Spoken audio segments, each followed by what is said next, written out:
Ladies and gentlemen, welcome back to the Three Technique, the college football podcast at the intersection of the X's and O's and the Jimmies and the Joes. Along with Trey Reeves, I'm Mitch Mason.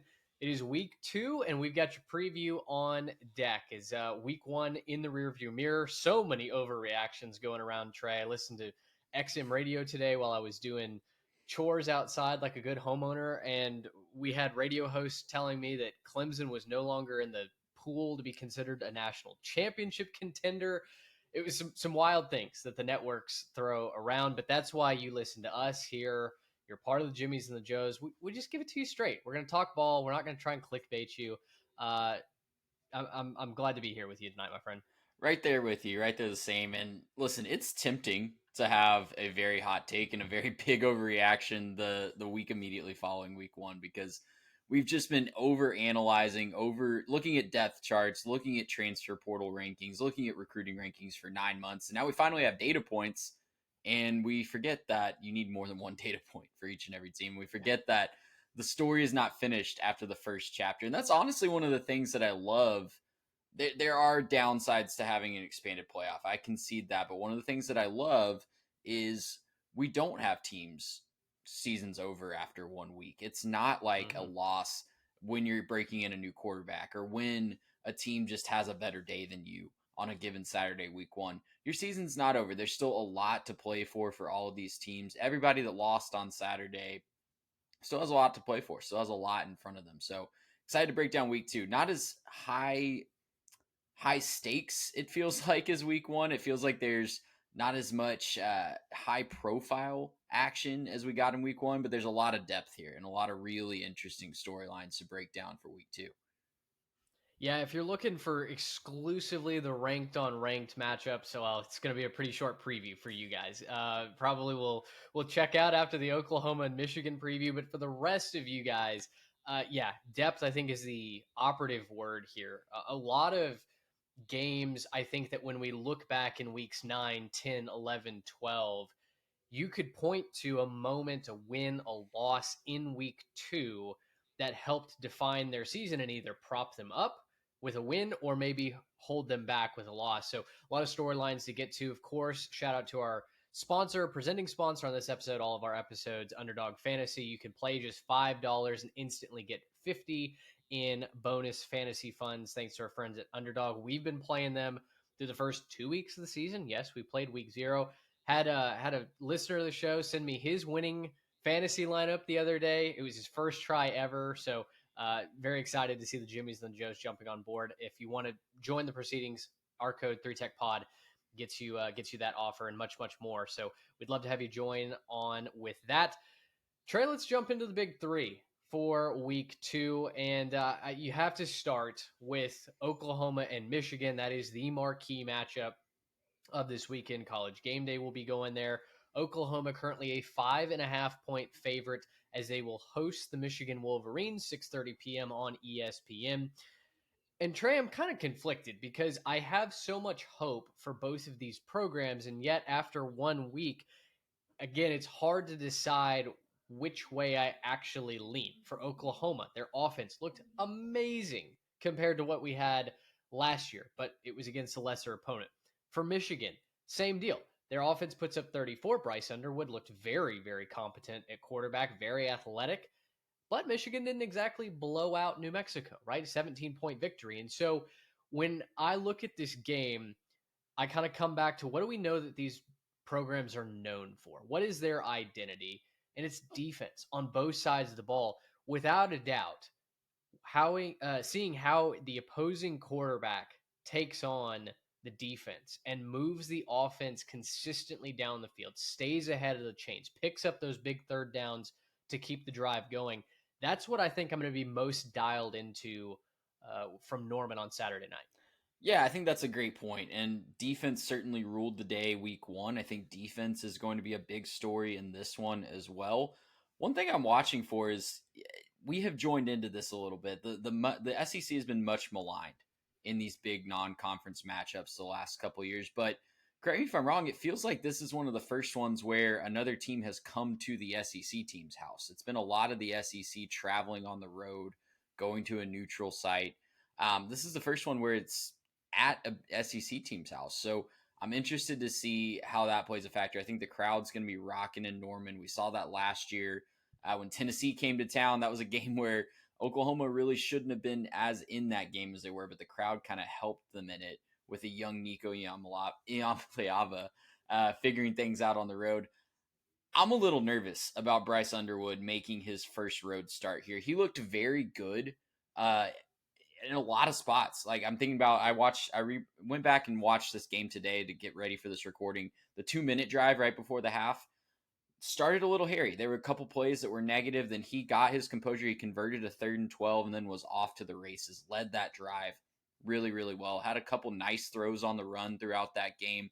Felt very comfortable in that offense. And of course, he has a game breaker in Justice Haynes to hand the ball off to, who had a massive 3-touchdown day against New Mexico. So lots of help on that side of the ball, but I am worried about him having his first road start against a Brent Venables defense. This feels like a situation where Brent Venables will dial up a lot of interesting pressures, dial up a lot of interesting coverages to confuse Bryce Underwood. And that's why I'm going to take Oklahoma minus the 5.5 here. Feels like a bigger number. Feels like Vegas is definitely leaning towards the Sooners here with that larger number. I'm going to lean into it because I think the defense of Oklahoma combined with John Mateer, who can exploit the mistakes that Michigan was making some mistakes. They're breaking in some new guys on the defensive side of the ball too. So I think those two together are going to make Oklahoma get a big signature win to start this season off.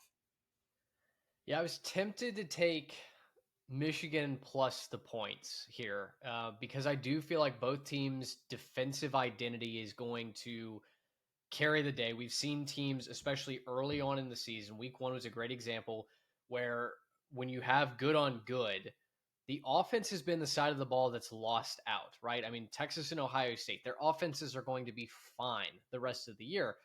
And yet you have a 14-7 stalemate. But the more I think about it, and the more that I kind of go back to some of the analysis I had in the preseason when I was going over Oklahoma's preview, I wrote Michigan's preview, I believe. The more I think that those exotic looks and the first time for X that Bryce Underwood will experience in Norman on Saturday night, I've called for Oklahoma to win this game throughout the entire summer. My concern with Oklahoma comfortably getting to the number is the offense looked tremendously one-dimensional in the week 1 opener. John Mateer did it all by himself. He had no help from the running game whatsoever. And Jaden Ott is not fully operational, and I understand all of that. They got a lot of different running backs touches, as you should against a week 1 cupcake. But I am concerned that if Michigan has an answer for John Mateer throwing the football down the field, then do we start to have the 3 to 4 point game that I've been leaning to the entire time? I'm between a rock and a hard place. I think I'm going to go ahead and side with you. I'll take Oklahoma minus the 5.5, but I think this is a close game. Very similar to how I felt about Clemson and LSU, where I took Clemson to cover that. I figured Clemson would win. I figured they would win by a touchdown. I ended up getting the team wrong. LSU won by a touchdown. So I hope that doesn't end up biting me, but I'll flip from my notes. I'll take Oklahoma minus the 5.5. If it goes bad for Michigan, I think it goes bad early. I think there's probably a point where Oklahoma punches Underwood in the mouth. Maybe they get a couple of big stops and Justice Haynes isn't able to escape from the line of scrimmage like he was against New Mexico early. And suddenly we're back to where's the rhythm? Where's the flow for this Michigan offense? It felt like they established some of that against the Lobos, but it was New Mexico. No disrespect intended. So big time statement needed here from Michigan against Oklahoma. On the other side, though, if Michigan is to go into Norman and pull this out, what's going to be the thing that we talk about on the live show that night? I think they were able to stay in a positive game script because what you're talking about right there is Michigan was able to, not only was it just playing New Mexico, but regardless of the opponent, they were able to stay in that positive game script. They got the momentum with Justice Haynes running the football, breaking off a few long runs, a couple long touchdown runs, and then Bryce Underwood really was able to settle in and get some big throws under his belt. But I think staying in a positive game script combined with maybe finding a wide receiver threat to take over and be a dude. Yeah. It's great that they have another great tight end. It looks like Marlon Klein is going to be another in the long line of great tight ends at Michigan, but really need to see somebody step up on the outside to be a threat if they're going to go into Norman and knock off the Sooners. I think they can't be just a running back and tight end team to win this one. Well, write in. Let us know where you're landing on this marquee matchup. If you've got Oklahoma minus the points, if you're riding with Michigan, I think there's a contingent that is probably rooting for Michigan to come down and win this game, get back on top, validate that top 15 ranking. Of course, we're recording this before the new poll come out. I think that poll is relatively useless as it is. The fact that we've got so many people debating who the top team in the country is and arguing about it. I put that out on Twitter.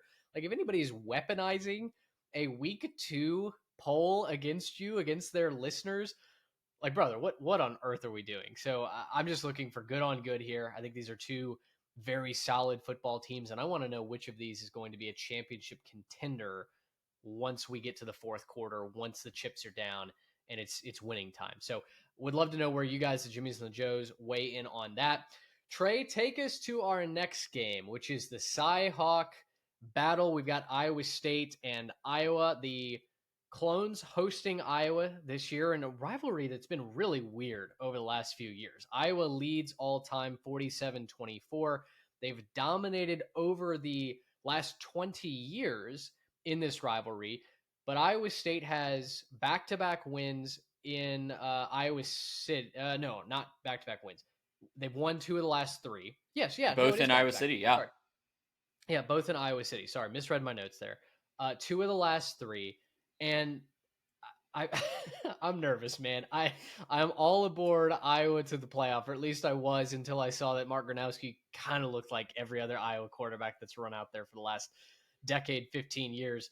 So I'm going to push this one over to you. What excites you about this game? What gets you hot and bothered? Which way you leaning? I mean, it's the age old, were they holding something back and were they not opening up the playbook, Please. right? We hear that Dear every God, year please. against FCS opponents. They struggle offensively. They look weird.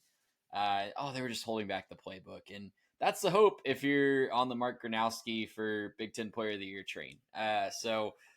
Yeah, I mean, this is a weird series. It's typically very low scoring. It's typically hard-nosed, smash-mouth football, regardless of how the teams look in other games throughout the year, right? This is Iowa State has not beaten Iowa at home since 2011. Found that to be a Oof. really weird nugget. They have a few wins in Iowa City, like the 2 you mentioned, the last 2, but Yeah. really struggled in Ames over the last decade plus, and 7 straight in the series have been decided by 10 points or less. So this is going to be a close game. This is going to be a hard-nosed, hard-fought game. For all that was made about the Iowa passing game, it does look like they found something in the running game, right? It does Yes. look like they are not taking too big of a step back in the running game. That looked fantastic last weekend. So they are going to be ready to run the football. And even going back to our preseason diagnosis of Iowa State, that's kind of what we were worried about with the Cyclones. They found a way to stop the run against Kansas State. That was a Kansas State team that maybe we were a little too high on, speaking for myself here. And it was also without their starting running back. So I'm really interested to see if that big performance in the rush defense that we saw in Iowa for the Cyclones can continue against their rival back stateside now. Because if they can do it again, then I'm off the bandwagon that's going to be a struggle for Iowa State, and I think we're leaning towards that being a strength. So all that being said, though, I'm leaning towards taking Iowa in the points here for a couple reasons. One, I think they can control the game a little bit better on the ground. I don't think this is going to turn into a track meet because this game never seems to in recent years. And it's always close. Those 2 Iowa State wins that you mentioned, they were by 1 and 3 points in Iowa City. So this is not a game that typically has a big point spread. I'm expecting it to come down to a field goal with the gun or a last second play to decide it. And I think you get both of the likely outcomes here if you're picking Iowa in the points. I think a close Iowa State win or Iowa finding a way to win a close one. You get both of those outcomes, and I think that's what's most likely here. Yeah, I feel like I was drinking some of that black and gold Kool-Aid over the offseason. There's no doubt. watching them struggle to move the ball through the air against Albany, good FCS team, but guys, come on. The leading wide receiver for the Iowa Hawkeyes, Trey, do you know how many yards he currently has? It's less than 20, isn't it? It's 13. Yeah. 13 is the leading wide receiver yardage total after week one. Yeah, Gronowski got a rushing touchdown, and then I believe missed the rest of the game with cramps in his calf. So not the debut that a lot of us were hoping for, Hawkeye grads and those of us that are holding Iowa playoff tickets alike. But I'm with you. I'm going to take Iowa plus the points, not only because I've been saying that Iowa is going to win this game. They're going to return the favor, upset the Clones on the road. But like you said, these games are just always close. And in a rivalry game, you always want to throw out all normal conventional wisdom, especially in the Cyhawk game, where just weird stuff happens. These teams are not uh, offensively inclined against each other in the slightest. I do like Xavier Williams running the football for Iowa. It just feels like the next, RB1 to step up there in Iowa City. I do like the defense for the Hawks, and so I do think they're, even if Iowa State ends up winning this, I think they're able to keep it pretty close. Another thing that does make me nervous, though, maybe the special teams edge resides in Ames. They had a field goal kicker make a 63-yarder this past weekend. Like, oh, okay, making me even more nervous. I got to say that Iowa wins this game. I'm going to stick with my prediction. I was right last year, even in the face of it feeling like there was no way that Iowa State was going to go into Iowa and win that game last year. I'm following the same playbook. I'm sticking to my gut. Give me the Hawks to win this one outright, but obviously I'll take them plus the points. Yeah, Xavier Williams is my key player here because if he can take over on the ground for Iowa, could be a long game for Iowa State. But if Iowa State's able to hold him in check, we're talking about a defense that's going to be probably considered the best in the Big 12 heading out of this Yeah. game. So a lot on the line here. It's another one of these games that I guess technically doesn't matter from a playoff perspective. Obviously, as fans of college football, we know that this game matters, right? We know that and I just mean from a playoff perspective, like Iowa State can lose this game and still win the Big 12 and get there. Iowa could theoretically lose this game and still win the Big 10 or something like that. But yeah, I mean, we know that this game matters. We know that there's going to be a lot of emotion on the field. This is a highly charged rivalry. I love that we get it like week 2 or week 3 every single year. Mm-hmm. Early on in the season because it's just such a fun one. And I love that we're going to get a lot of attention. I think it's the big noon kickoff, right? So there's going to be a lot of eyeballs on this one. Yeah, a lot of eyeballs, not only for the game, but I think storylines abounding as well. Kirk Ferentz is now tied as the all-time winningest coach in Big Ten history. He's tied with the legendary Woody Hayes at 205 wins. So one more, and he surpasses Hayes to hold that record by himself. It would be twice as sweet, I think, to get that over Iowa State, your in-state rival, and just be able to permanently hold that scoreboard over them for the rest of your life. That would be a pretty fun feeling, I'm sure, for a lot of Hawkeye fans. So tight game. Let us know. Do you expect Iowa State to run away with this? It feels like if there is one side that could get out of hand quickly, it would be the Hawks. Probably not being able to keep up with the Cyclones. But then again, I feel like this is the fourth year of our show. We've had this discussion, I think, each of the 4 years, and it's never happened. Never happened. I'm not. The next time it happens, it'll be the first. Exactly. So right in Iowa State -3.5, Iowa plus the points. Which side do you fall on there?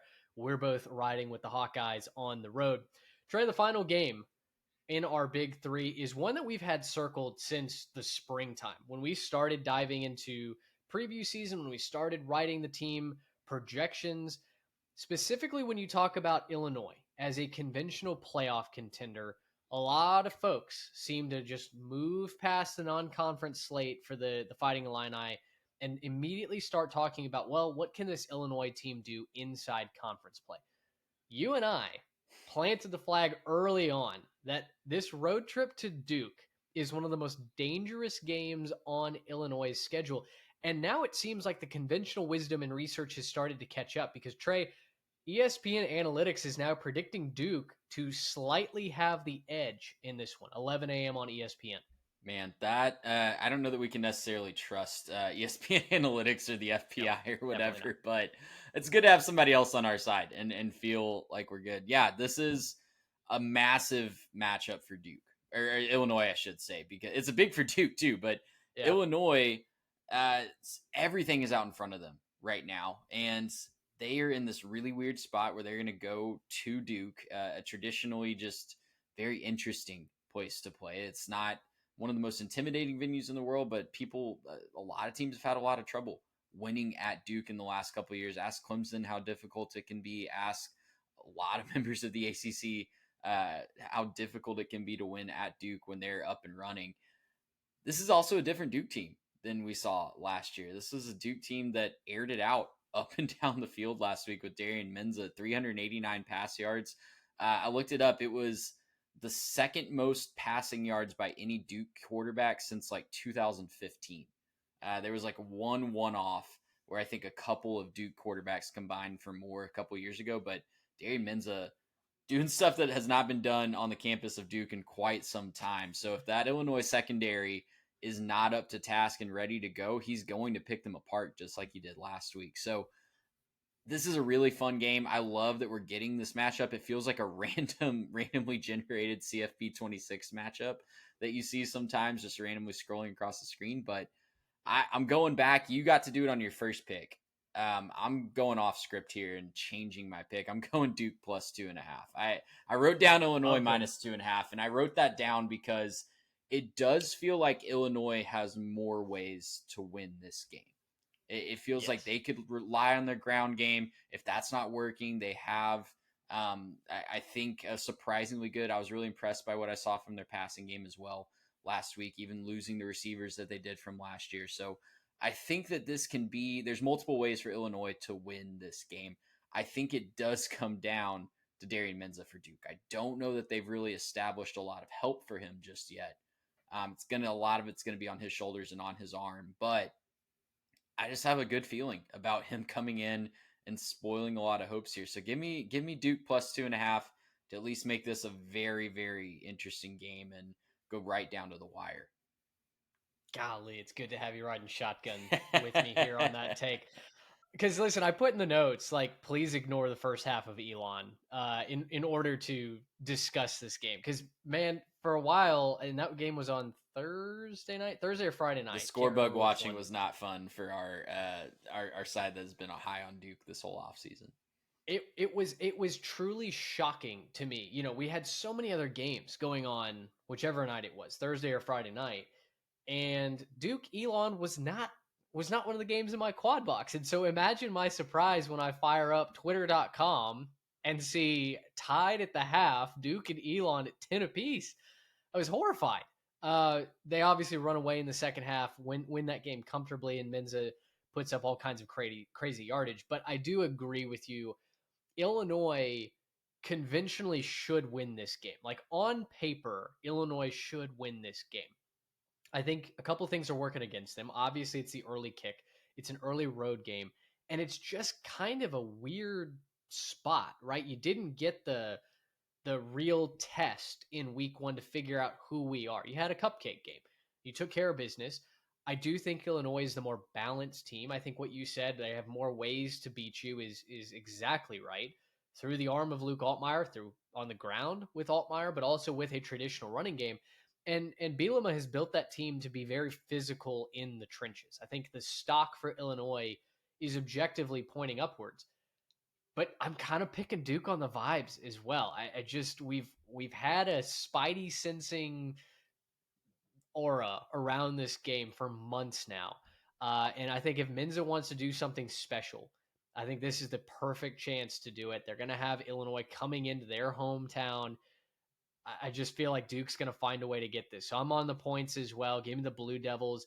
If not, I think Illinois probably sets themselves up to start solidifying that resume as a college football playoff contender. Again, crazy to say that in week 2, but if you can check off a quality opponent, a Duke team that I think both of us expect to be right there at the end of the season in the ACC, whether it be 8 wins, 9 wins, whatever, this is a quality Duke team under Manny Diaz. If Illinois can say, like I led off the show with, hey, in week 2, look what we did to boost our resume on the road, early game, early test, and we came out victorious.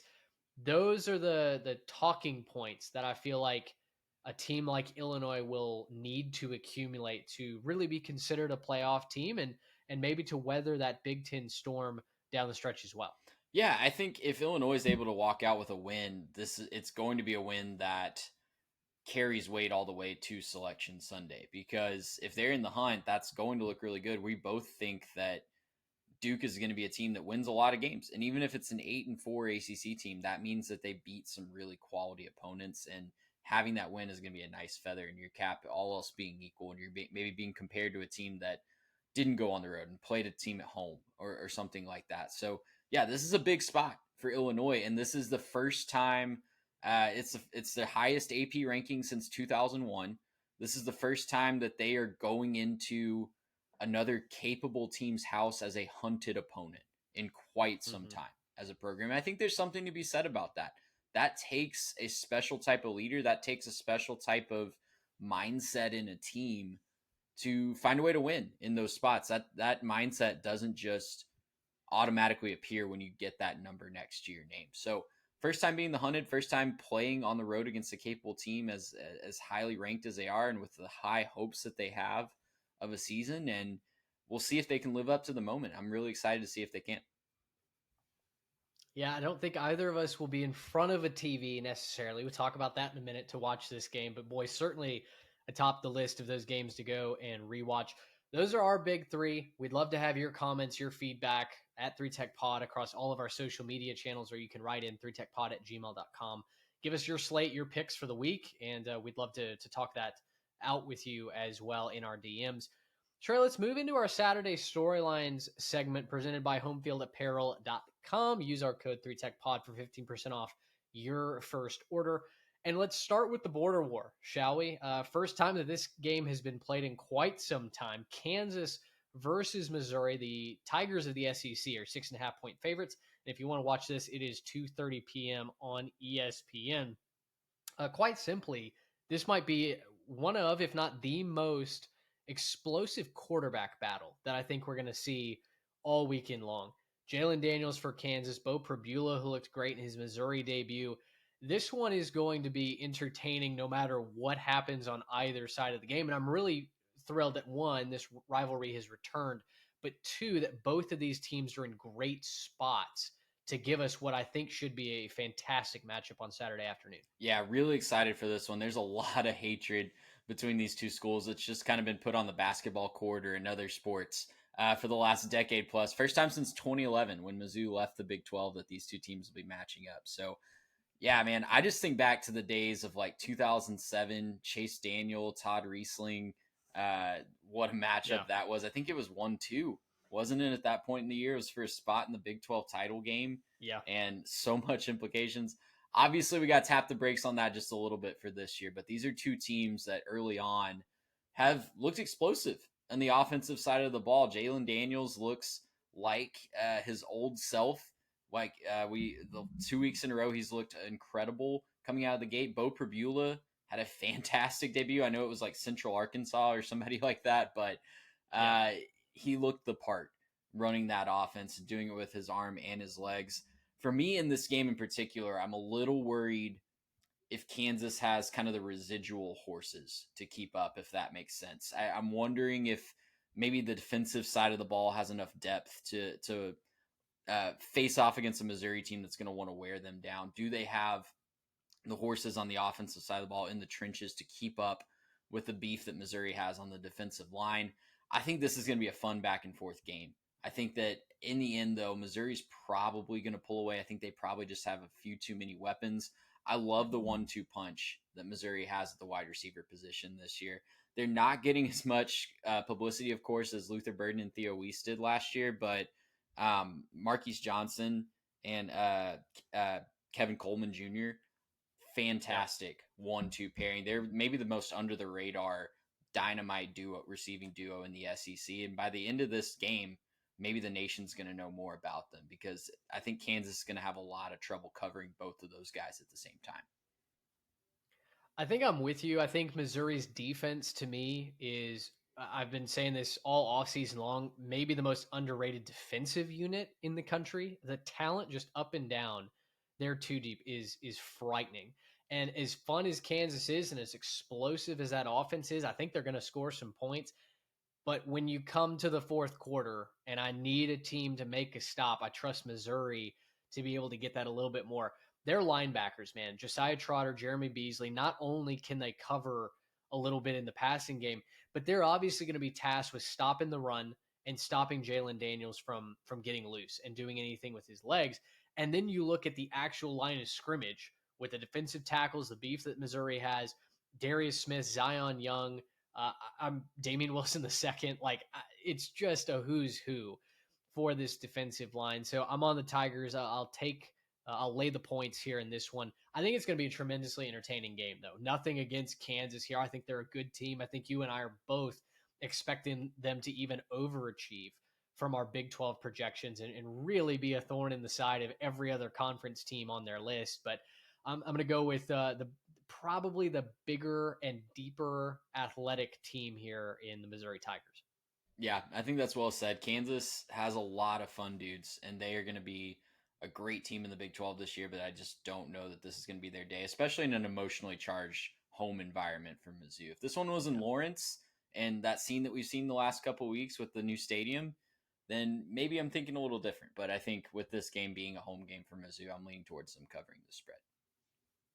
Oh yeah, nothing like construction in one end zone to just boost that home field atmosphere, Listen, man. listen. Can't wait, cannot wait for them to have that done for the stadium to look complete once again.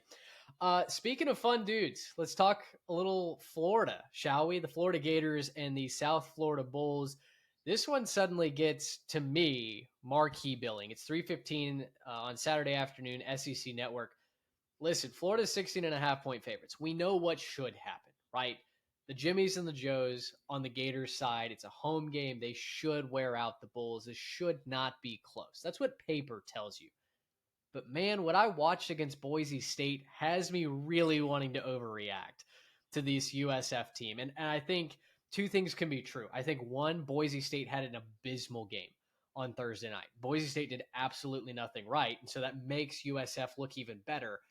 But I also think that USF executed on a very consistent basis. And whether it's Byron Brown being healthy and being the playmaker, not only with his arm, but with his legs, the defense looking so much faster and more physical. I think USF has a chance to hang around in this one. I'm not projecting the Bulls to win this game. They've got their one win out of this trifecta of Boise State, Florida, and Miami that we were talking about in the offseason. But I do think that they can keep this somewhat close against the Gators. And, listen, Florida played Long Island University. I think they're better known for their tea than they are their football. So give me USF to keep this one close. I'll take the 16.5. Oh man, yeah, I like the pick. The USF has real bona fide Power Five talent in the trenches, especially along that defensive line, and that's usually the difference in these types of games. You see, uh, the differences in the trenches when a G5 team is playing a Power Four team, but USF has bona fide Power Four talent in that defensive line. Now, I don't know that they have the Power Four depth to make this a game in the fourth quarter, and that has me a little concerned. I'm going to take Florida here minus the points since they are at home. I wonder, especially in an afternoon game in the Florida sun, does South Florida have the depth to kind of rotate through guys? Don't know that we've really seen that yet. So I think this is going to be a fun one. I think we're going to see this score pop up at halftime on some halftime shows and say, oh man, I really need to get over to the SEC network, make that part of the rotation for the second half of the game. But I do think Florida is going to flex their muscle in the second half and probably come away with a comfortable dub here. I think if Florida can run the ball to that point, that's the path to cover town, isn't it? Where you just wear them out 4 or 5 yards in the cloud of dust at a time. And the Gators have a tremendous offensive line. They've got a fantastic running back room. So I do think that's, probably the conventional wisdom says, hey, let's go ahead and respect the SEC might here, especially of a Florida team that if they can weather this brutal schedule, and USF is included here. They are the beginning of one of the toughest schedules in the country. But if Florida can weather that, if they can go 10-2, certainly 9-3. They're going to have one of the best cases, I think, to make it to the college football playoff. So that's what we're up against for those of us that are back in the Bulls. But you know what? I'm going to take it. I'm going to believe in Alex Golish. I think, yes, it's easy to overreact to that bludgeoning of Boise State, but I'm going to choose to believe the best about what's going on in Tampa. And I'll take that 16.5. This is a The massive game that look ahead spot, real quick, for Florida. This it is a is massive look ahead spot, kind to of your for both. point. At LSU the week after this, at Miami the week after that, and then hosting Texas in their next three. So, temptation to look past the Bulls, their in state, not rival, but someone that definitely would view them as a rival, is going to be really high. An in-state neighbor, In-state I neighbor, think, is a yeah, good way there to we go. good way to describe the Gators and the Bulls at this point. Game that I think you and I are going to be at. We're making our best efforts to be in Dallas on Saturday morning. Baylor versus SMU, 11 a.m. on the CW. Do we get Tom Brenneman calling this game? I don't know. We'll have to consult the Twitterverse to see if that's actually going on, or maybe we just walk down the press box and see if he's in the booth. One or the other. SMU -3 in this game. Ponies are coming off an easy win over East Texas A&M. Baylor coming off a very frustrating loss against Auburn, where it just felt like they could not adjust, failed to adjust to anything that Auburn was doing on defense, mostly running right up the middle. And still, I was a little bit surprised to see that SMU is favored by a full field goal here. You previewed this game and talked about SMU with the Mustang Mood, fellow podcasting friends of ours. Talk me through this game. Where do you lean in this one, and does that number feel right to you? Yeah, I think it does just because of the home field element here. I think this is a big emotional letdown potential spot for Baylor. How high they had to get up for that game against Auburn. It was a packed house at home. So many hopes and dreams hinging on that game and upsetting the mighty SEC in Waco. And then to not deliver to that and lose the way that they did, where it really wasn't anything complicated on the offensive side of the ball for Auburn. And now to come into a spot where, yes, it's going to be at 11 a.m., but this was an SMU crowd that the folks at the Mustang Mood pointed out sold out their student ticket allotment for East Texas A&M last week. And it's looking like Yeah. they're going to do that again this week. So it's not going to be a sleepy 11 a.m. road environment that they're walking into. It's going to be another emotionally charged environment, this time against them. So the one thing that everybody from the Mustang Mood agreed on, and we'll post that video later this week on the channel if it hasn't gotten up already at this point. But one thing that they all agreed on was that there are going to be a lot of points scored in this game. We feel like, and I agree with this, that SMU is kind of built to exploit some weaknesses that we saw in Baylor's defense last week. And Baylor, there's a lot of questions about SMU's linebacker rotation. There's a lot of questions about the depth on the defensive side of the ball in general, and that's not what you want to see going up against a guy like Sawyer Robertson, going up against the running back stable that Baylor has. So expecting quite a few points in this one. This might be the token 11 a.m. game that runs well into the mid-afternoon slate and causes some network execs to scramble a little bit. But yeah, I'm picking SMU to win this game. I think they find a way at home to get it done. Would be just a tragic 0-2 start for Baylor if that happens. But I think SMU gets it done at home, and I think that there's going to be quite a few points scored, somewhere in the 38-31 type of range for me. Yeah, this is a test for that SMU physicality that we asked about in the offseason, right? What can SMU do in the trenches against big boy opponents? Last year, they fared very well. This year, that immediately gets tested when the boys from Waco come to town. And that was what Baylor struggled with last week against Auburn. They could not win the line of scrimmage offensively. And defensively, they got shoved into next week just time and time again, to the point where Jackson Arnold was running right up the middle. And now folks are saying he's a competent quarterback and ready to lead Auburn to an 8 or 9 win season. I mean, crazy things are happening after just one game on Friday night on the Brazos. I think that the recipe for success here, in my mind, favors SMU if they can turn Baylor into a one-dimensional team like Auburn did. Because Sawyer Robertson put up 429 yards in a losing effort, and it really did never feel like Baylor was actually going to win that game. Certainly not once you got past the first quarter. So in my mind, SMU can give up a bunch of yards. They can give up points through the air. But if that's the only source of offense that Baylor has, and it's not every trip down the field, hey, we're just throwing it up to Michael Trigg, to Kobe Prentice, and hanging 6 on the board, that's how I think we get to the point where SMU can win, can cover this number.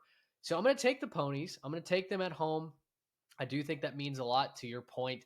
And I'm just a little bit shaken on what Baylor is as a team. They failed that physicality test, something dreadful against an SEC opponent.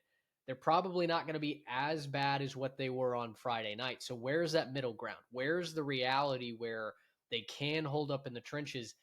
That's what I've got to see before I'll believe that they are going to indeed be able to beat a team like SMU, be fine in the Big 12 and be a playoff, or not a playoff contender, maybe a playoff contender, but a conference contender at the very least.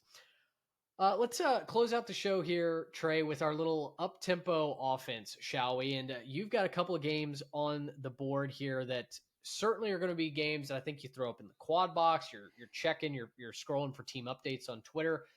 Where do you want to take us here? Let's start Friday night. Let's start James Madison Louisville, because I think that's a game that James Madison is going to be looking to throw their hat in the ring with the G5 playoff spot, because there's a lot of uncertainty when you look at that after Boise State's performance. We were all just kind of penciling in Boise State in that spot, but now James Madison is a team that could quietly find their way right at the forefront of that if they're able to make a big statement on Friday night. I think they could, and we've been talking about this game as a dangerous spot for Louisville for several months now. Louisville 14.5-point favorites. I do think that Louisville probably finds a way to win this game, but if you're making me pick a side, 14.5 for a Friday night game against a very talented JMU team, it feels like half a point too many. Yeah, I'm with you. I'm taking JMU plus the points. Miller Moss didn't look great in the debut last week. Threw a couple picks. I'll be honest, I need to go back and really dive in to see what the cause of that was. Maybe it wasn't his fault, but sounding like maybe the performance wasn't as stellar as it could have been against Eastern Kentucky. So, yeah, if you do that against James Madison, they are a team that will make you pay. No doubt about it. How about an ACC land? An ACC matchup that is not a conference game. Virginia at NC State, the Wolfpack 2.5-point favorites. Virginia looked really solid offensively. Now, Chandler Morris did leave the game with a shoulder injury. I have not seen an update on whether or not he's going to be fully healthy to go, but with the line being so close, it probably follows that he'll be ready to go for that game. NC State looked good. They did beat East Carolina. They proved me wrong in that one, but they almost let it slip away at the very end. They played with fire down the stretch. I don't know. I mean, I know Virginia's going on the road here. Maybe it feels like a little bit of a letdown spot for the Wolfpack after beating a hated rival in ECU.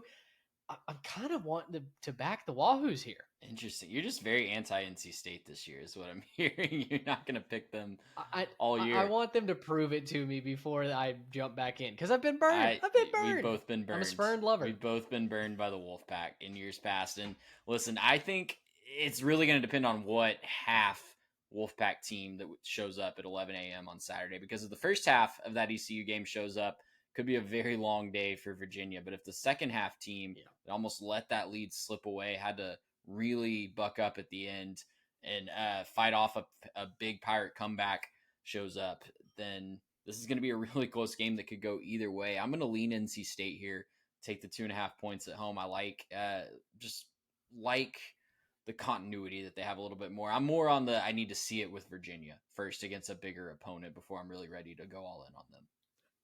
We're both on the I need to see it with the other team bandwagon. Which is a great way to pick football games. We've learned so much that needing to see it from the other team when you're not fully convinced on the team that you're picking is a great way to make some money on a betting market.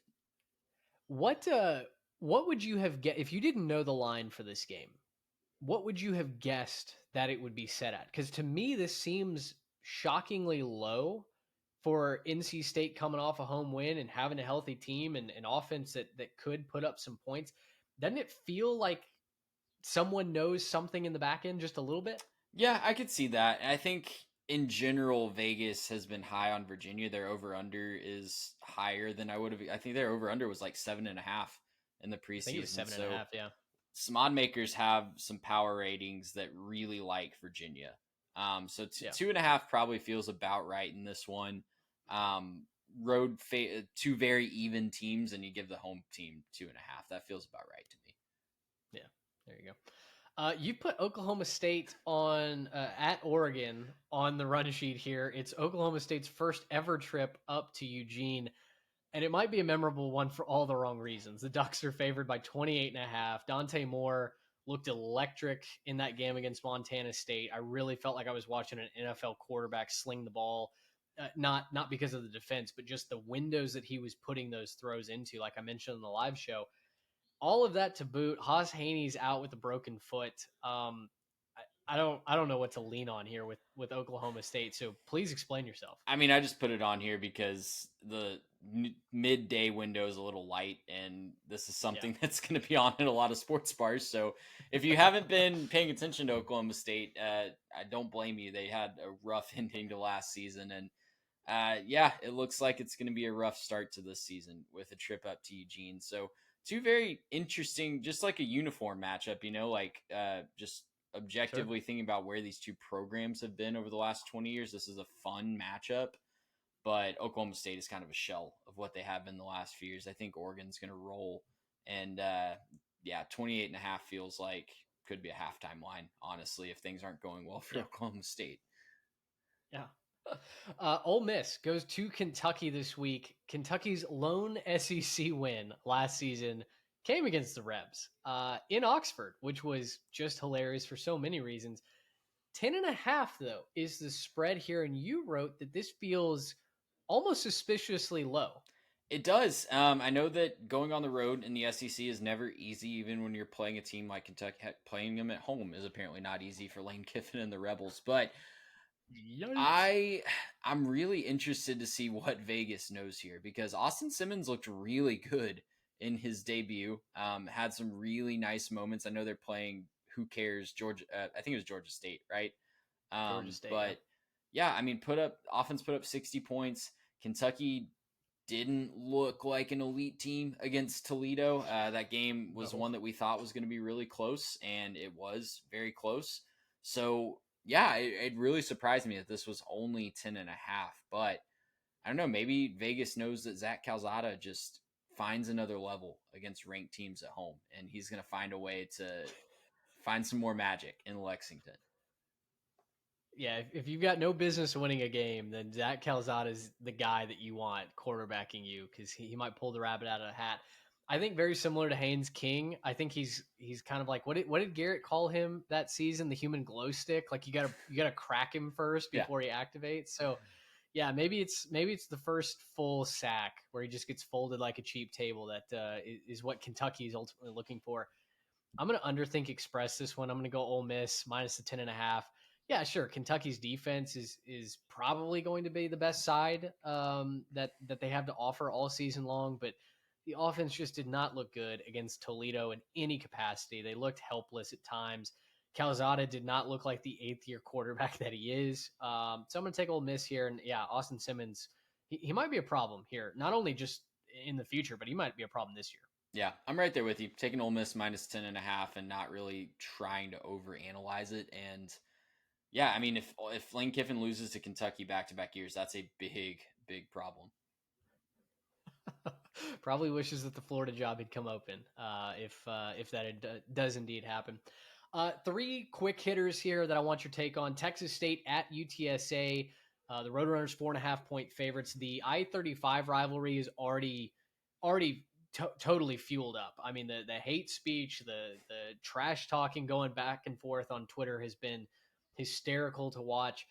I do tend to lean, I think, towards UTSA. I don't know what the Roadrunner defense is going to look like, and that's just going to be a given all year long. But I'm going to ride with my American Conference champions here in UTSA and take them over the Bobcats. Yeah, I'm agreeing with you again here. Robert Henry looked like a man amongst boys, even against Texas A&M last week. 177 yards and 2 touchdowns at Kyle Field. Had the big 75-yarder to kick off the second half. I don't know if Texas State has an answer to somebody like that coming out of the backfield. Lots of talent on that Texas State team. They did lose a lot of guys from last year, still reloaded through the portal, but yeah, not sure that they have the top end talent that they did last year that really made this a difficult game for UTSA and San Marcos. It's also in the Dome. I think the Dome, they're opening up tickets on the second level for the first time in quite some time for UTSA. So going to be a really fun atmosphere. And these two schools do not like each other. If you're not from Texas, you might not know that, but yeah, they hate each other. It's not disdain or dislike. It is hate. It might make A&M Texas look like a Girl Scout tug of war. Honestly, like it is pure unadulterated hate between these two schools. Yeah, no doubt. There's no chivalrous rivalry. It's high school girls hate, where it's just nasty, man. It's yeah, very uncivilized and a lot of fun to watch as someone who's not affiliated with either program. Bo Sparks had a big game for Texas State in their opener. The one concern that I do have is A&M wide receivers ran all over the place against UTSA in that back end. If Bo Sparks gets loose, he might have another big stat line as well. So yeah, 4 Texas touchdowns right in the opener. Yeah. Bobcats' path to victory, I think, is through the air, very similar to what Texas A&M did. So should be a fun matchup. That's 2:30 p.m. on ESPN Plus. Would highly encourage you to at least check part of that out. Arizona State 6.5-point favorites at Mississippi State. They bludgeoned the Bulldogs in Tempe last year. This is 6:30 p.m. on ESPN2. Until Mississippi State can show me that they can compete with a big boy, and I know they kind of ran away from Southern Miss in week 1, but I'm fully in prove it to me territory with the Bulldogs, so this is pretty easy. I'm going with Arizona State minus the points here. I'm taking Mississippi State plus the points. I can't really give you a specific reason why, but just call it a gut feeling that a night game in Starkville is going to be a little different than maybe something that Arizona State has experienced. They're still trying to figure out life post Camp Scattaboo. If Mississippi State comes out and punches them in the mouth early, hits a big bomb with Blake Shapen or something like that, then maybe this makes this game close. I do think Arizona State wins and survives this game, but many a good team has struggled in a night game in Starkville. So give me State plus the points. That's certainly fair. The one thing, and I consider that because, boy, the clangers get going late at night and that place turns into a house of horrors. You and I know that from personal experience with our team just continually losing there. The one thing that made me rethink that was that this Mississippi State program does not have nearly the talent that those upset-minded Bulldogs teams of years past have. And so for that, like if the talent advantage I felt like was on Mississippi State side or close to being on Mississippi State side, I think I'd be right there with you, but I'm just still out on what Jeff Lebby has done to retool the program physically. If they want to prove me wrong, hey, that is amazing for the SEC and good for Jeff Lebby, because I think it's going to be another long year for Bulldogs fans, if not. Final game on the run sheet, Vanderbilt at Virginia Tech. Evidently bet down an entire point. When this opened, it was at 2.5. Vanderbilt getting all the money, and boy, I'm kind of leaning that way too. I really don't want to get caught doubting Diego Pavia. Virginia Tech looked lost, beyond lost, in their Aflac opener against South Carolina. It was not a pretty game for either side, but boy, Kyron Jones really struggled, and I don't know what the Hokie identity is going to be scoring points this year.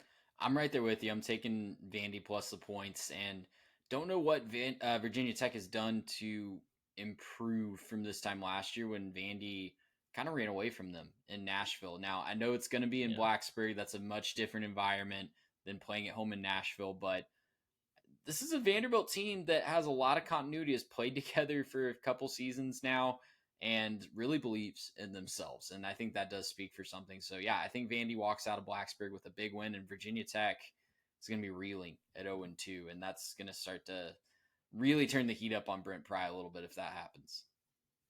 Hate that for the Hokies. A proud program that got Beamer balled by Shane this week. Special teams touchdown, kind of the nail in the coffin for Virginia Tech. You know that they want to get back to their winning ways that Frank had them at in the 90s and the early 2000s.